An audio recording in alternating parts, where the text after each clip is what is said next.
محمد نادر، سعداء بتواجدك النهارده، اهلا وسهلا، بنرحب بك. اهلا وسهلا بحضرتك والساده المشاهدين. النهارده يمكن كنت في دعوه خاصه مميزه في حضورك، العرض الخاص لفيلم ماريونيتي، يعني شايف الفيلم ازاي وايه الرساله اللي توجهها لابطال العمل؟ هو اول حاجه ولكل مجتهد النصيب، ده اللي اقدر اقوله. على قد تعبك واجتهادك ربنا هيديك طبعا. انا اللي شفته النهارده من العمل ده ان الناس بتسعى. طبعا المخرج حسن البرديسي عمل اللي عليه وبزياده طبعا، وفريق العمل كله بصراحه تعب. بالنسبه طبعا للاستاذ عيد ابو الحمد والاستاذ عايده رياض والاستاذ احمد سلامه، الناس دي كان ادوار رئيسيه في العمل وغنيين عن التعريف. ولكن ممكن نتكلم على الوجوه الجديده اللي شاركت في العمل. يا بشرى ساره كبشرة خير، كانت لسه بتبتدي لاول درجه سلمه. لا، في احسن من كده، ولازم نتعب على نفسنا ونشتغل على نفسنا اكتر عشان ربنا يكرمنا.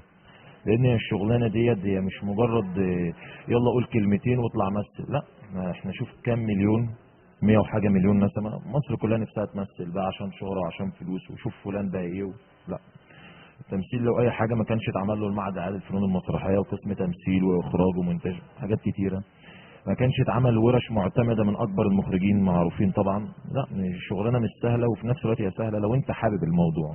شايف ان الفن بقى يعني مهنه من لا مهنه له، يعني شايف اي حد بقى سهل انه يخش المجال السينما ومجال التمثيل، ولا لا لازم انت كمحمد نادر شايف ان لا في مواصفات معينه علشان الشخص يتمكن من اتقانه؟ بص يا استاذ الفاضل، احنا عشان تخش المجال رقم واحد، يعني انا مش عايز اقول يعني هو لازم يكون عندك موهبه، تمام. عشان ده رقم واحد، لازم تكون حابب الحاجه، لان انت لو مش حاببها مش هتأدي فيها ولا هتوصل فيها. محتاج علاقات، معارف، لازم. اللي يقول لك بقى انت كذا وموهوب لا لا لا، مش الكلام ده. انت زايد موهبتك لازم علاقات، لان انت لو ما تعرفش فلان ففلان مش هيوصلك، ما تعرفش فلانه فمحتاج موهبه. ومش انت يعني مش انت اللي تشهد لنفسك بيها، لا، الجميع. ومش الجميع اللي اصحابك وابوك وامك واخواتك يقول لك ده انت نجم لا، المعروفين، مش فرقه مسرح هواه. انت عشان توصل للناس دي طبعا انت هتتعب، خلينا صراحه. ومش عيب انك تنزل زي ما بقول لك كومبارس وبتاع، لا مش عيب. انت لو راجل عاوز تعرف الدنيا ماشيه ازاي واللوكيشنات ماشيه ازاي، انت بتنزل الحاجات دي. مش شرط تنزل تظهر في الكاميرا، لكن انت عرفت الدنيا بتبقى ماشيه ازاي، بتكسر حاجز الخوف والرهبه من عندك. لازم الممثل يكون عنده الثبات الانفعالي. التمثيل لازم عشان تاخد شخصيه وتأديها. انا عن نفسي لما باجي اخد شخصيه، انا مش هتكلم عن حد، انا عن نفسي انا بنسى ان انا اسمي محمد نادر ده خالص، ولكن انا بصدق الشخصيه اللي جالي، كان ابراهيم او سيد او علي. بدرس ابعاد الشخصيه كويس جدا، وبشوف كل بعد ايه الشخصيه دي محتاجه ايه مني. لازم اشتغل على نفسي كويس جدا. لازم انا اصدق نفسي، ما انا لو صدقت نفسي فاوريدي الجميع هيصدقني. لازم اعيش الشخصيه قوي. ده بالنسبه للموضوع التمثيل. اتعب ربنا هيكرمك والله، ما تزهقش وما تملش. خلي عندك، يعني انا ماشي بمبدا اللي هو الرمح او السهم. انت لما بتيجي تنشن بالرمح او السهم، فانت بتبقى محدد الهدف اللي هتضربه او هتصيبه. مجرد ما انت شديت خلاص والسهم طلع، اللي بيوقفه ايه؟ لازم اللي يوقفك الهدف. فهو ده اللي انا بقول لكل الناس عليه والله.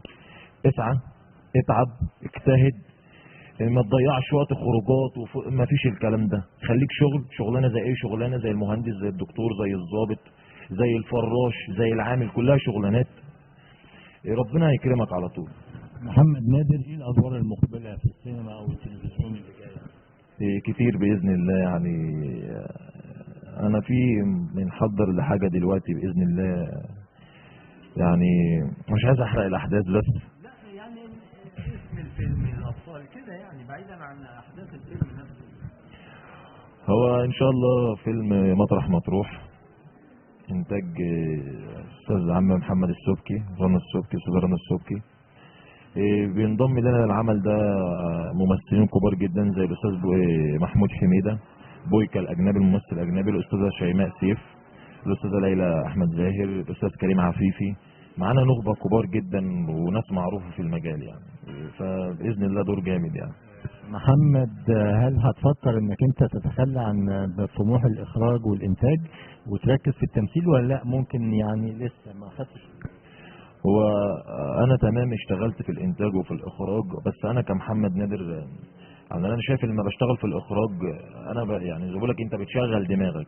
ليه؟ بمعنى انا كممثل لما بيجي لي شخصيه ببقى محتاج ان اعرف ان المخرج ده عايز ايه من الشخصيه دي، عايز يوصلها ازاي، فدي خبره بتزيدني اصلا لما اشتغل على مخرج او مع مخرج سوري مع مخرج معروف زي استاذ وائل احسان، استاذ محمد سامي، دكتور خالد جلال. اشتغلت مع دكتور محمد صبحي، طبعا انا خريج ورشته 2016 الحمد لله. الناس دي بتديك معلومات، فحاجه قيمه لازم نستفاد بيها. لكن حته ان انا ابعد او الكلام ده لا، استحاله، يعني لان انا حابب الحاجه دي والا ما كنتش دخلتها من الاول يعني. محمد نادر بنتمنى لك التوفيق وسعداء بوجودك في فيلم مارينوت، وبنشكرك شكرا. ربنا يخليك، وكل سنه وانتم طيبين يا رب بعد اذنك. السلام عليكم.